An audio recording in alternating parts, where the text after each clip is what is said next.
is the news on top of the hour. Live from our studio in Georgetown. Kaieteur Radio, 99.1 FM.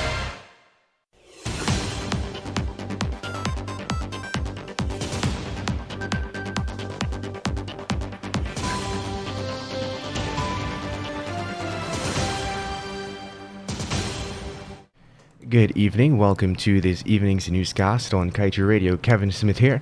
Before we get to our news in detail, let's get to today's front page comment of the Kaieteur News. More FDPs mean more tombstones in economic graveyard. The costs associated with each new field development plan, or FDP, keep increasing steeply by billions of dollars. Liza 1, Liza 2, and Kaieteur 3 have saddled Guyana with an 18 billion US dollar in costs. However, as we reported yesterday, Exxon is not satisfied with what it already has squeezed from us. It now wants to submit a fourth FDP for approval by December 2021. The costs associated with that fourth FDP are estimated to be another 6 to 9 billion US dollars. When added to the costs of previous Liza fields, Guyana would be indebted to the tune of almost 30 billion US dollars, and that does not include interest. Our feeble political leaders have placed us in this jeopardy. They now stubbornly refuse to renegotiate the oil agreements so that we can get a fair deal and reduce our future indebtedness.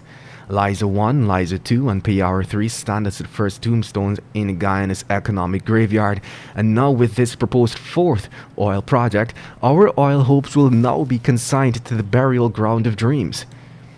Based on our leaders' shabby record of negotiation, Exxon should face little resistance in securing an expeditious approval of its fourth FDP.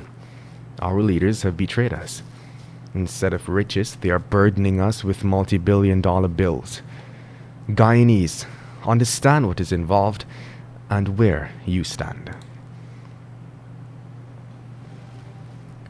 Now, for the news in detail, the Hague Court of Appeal today ordered the Nigerian subsidiary of energy giant Shell to provide compensation for oil leaks in the Niger Delta that damaged the lands of farmers in villages of Aruma and Goy back in 2004 and 2005.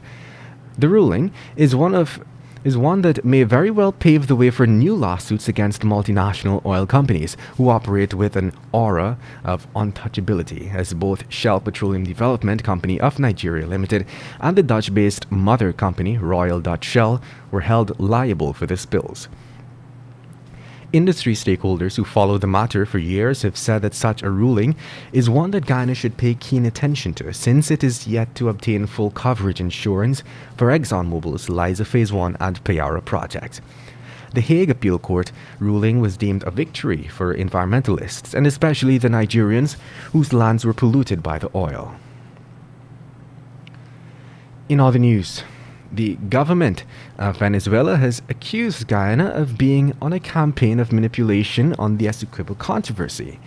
Foreign Minister Jorge Araiza released a statement on Thursday saying that Venezuela regrets that the Caribbean community now echoes that manipulation campaign, an action Venezuela views as hostile. CARICOM is being chaired by Prime Minister of Trinidad and Tobago, Dr. Keith Rowley.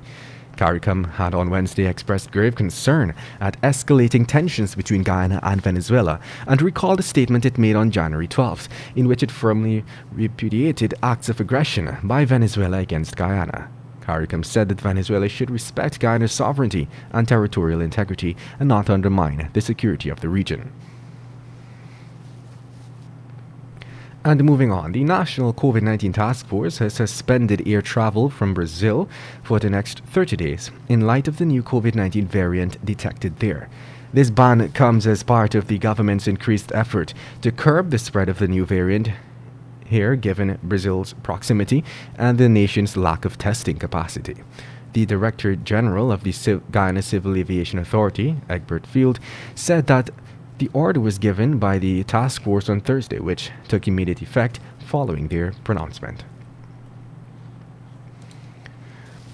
And now let's tell you, Minister of Foreign Affairs and International Cooperation, Hugh Todd, informed the National Assembly yesterday that Venezuela has ramped up its naval activity in Guyana's waters. This is following the January 7, 2021 decree made by President Nicolas Maduro, in which he laid fresh claims to the Essequibo. Todd noted the increased activity in Guyana's maritime space by Venezuelan Navy vessels and other Venezuelan state assets continue to undermine Guyana's development. The Foreign Affairs Minister explained too that such illegal activity threatens Guyana's sovereign rights of its maritime space and hinders economic activity. And now let's tell you, COVID-19 or not, ExxonMobil intends to pursue an accelerated search for oil offshore Guyana in the Stabroek Block, as it is poised to drill 12 to 15 exploration and appraisal wells this year. This is according to its junior partner on the block, Hess Corporation. Its chief operating officer Greg Hill disclosed that the wells will target a variety of prospects and play types. In March, Hill said the partners expect to spud the Longtail 3 appraisal well. Moving to April, Hill said that Hess expects that Exxon will spud the Yellowtail 2 appraisal well.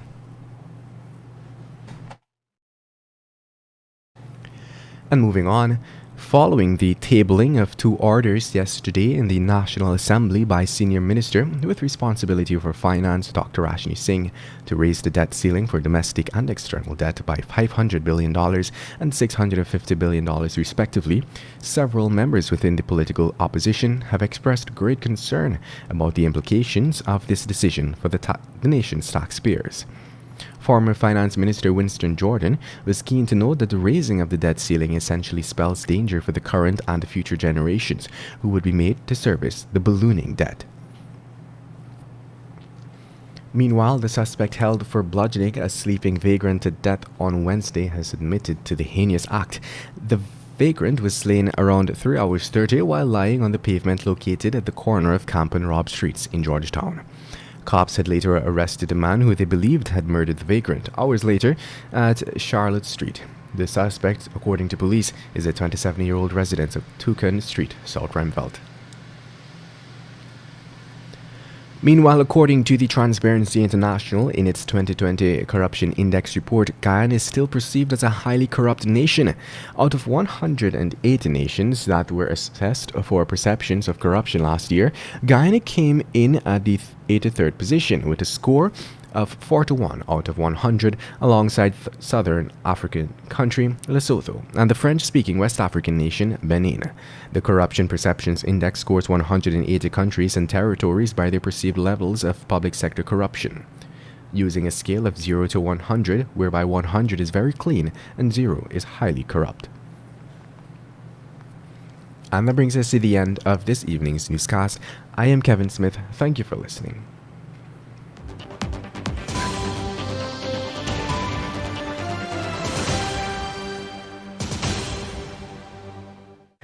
It is now 19 hours 10. Coming up next is a rebroadcast of the National Outlook with G.H. Gilal, followed by a short and informative message from the publisher of Kaieteur News himself, Mr. Glenn Lau.